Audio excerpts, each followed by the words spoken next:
जय शमशान भैरवी।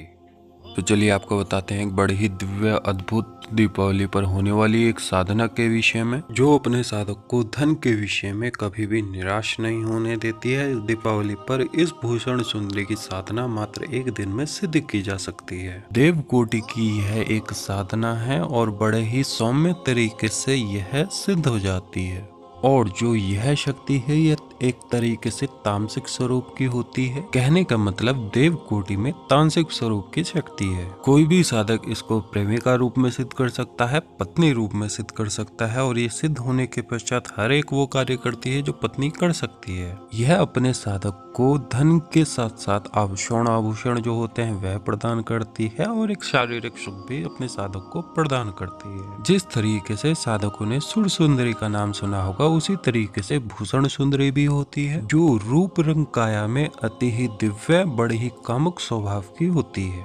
इसका स्वरूप इतना दिव्यमान होता है, इतना आकर्षक होता है कि साधक एक तरीके से शायद कि उसने कभी देखा हो।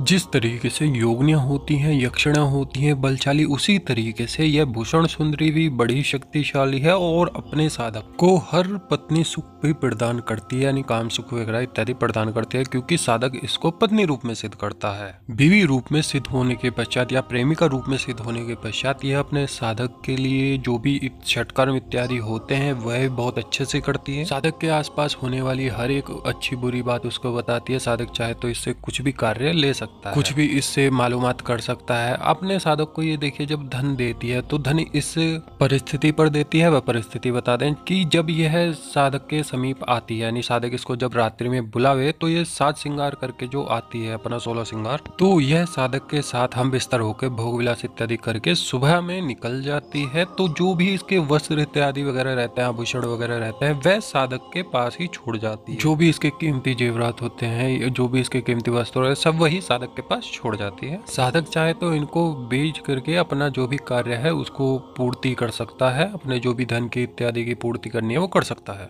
इससे वशीकरण इत्यादि के कार्य भी लिए जा सकते हैं, तंत्र काट के कार्य भी इसके द्वारा, सुंदरी के द्वारा किए जा सकते हैं। सभी षटकर्मों को बड़ी ही शीघ्रता से करती है। अपने साधक को यह पूजा इत्यादि भी दे देती है, और जो यह भूषण सुंदरी है बड़ी ही सरलता से किसी भी साधक को सिद्ध हो सकती है। जो साधक साधना करते करते थक चुके हैं वह इस साधना को करें, ये बहुत ही जल्दी सिद्ध होने वाली है और सिद्ध होती ही है। चलिए आपको बता देते हैं कि इसकी साधना किस तरीके से करनी है। इस दीपावली पर, दीपावली को यह साधना की जाती है, रात्रि की साधना रहती है। किसी भी खंडर वीराने एकांत कमरे में यह साधना की जा सकती है जो आबादी से दूर हो। साधना आपको बड़ी दीपावली की रात्रि को करनी है तो उसके 1-2 दिन पहले से ब्रह्मचर्य का पालन करें। साधना के एक दिन पूर्व या साधना वाले दिन में ही आप अपने इष्ट पितृ कुल देवता इन सभी की पूजन करके उनसे आज्ञानुमति कर लें।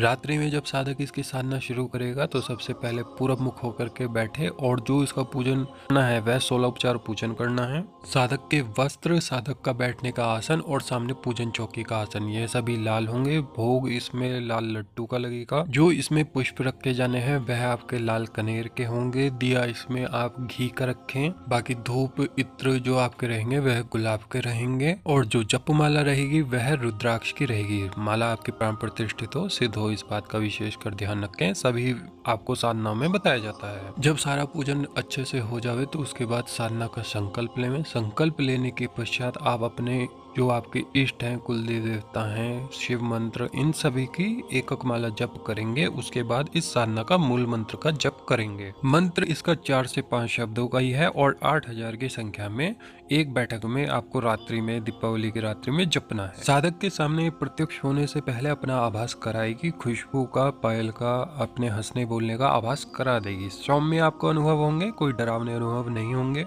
साधक इससे वचन कर लेवे, और देखिए जब अगली बार बुलाए तो हमेशा रात्रि में ही इसको बुलावे। जब भी बुलाना हो, पूजन इत्यादि करा, उसका जो जप मंत्र है वह जप मंत्र किया, लगभग 10 माला वह साधक करता है, यह सामने प्रत्यक्ष रहती है। तो उस समय पर अपना एक जैसे पूजन होता है उसके बराबर में एक बिस्तर तैयार रखे, क्योंकि देखिए जब यह आती है तो हम बिस्तरी करती है। जिन साधकों को इस बात पर आपत्ति रहेगी वह वचन के समय भी यह निर्धारित कर लें कि वह कितने दिनों में भोग विलास कर पाएंगे। यह साधना की देखिए यही एक विशेषता है कि एक तो काम सुख के लिए साधना की जाती है, दूसरा धन स्वर्ण सुख के लिए की जाती है।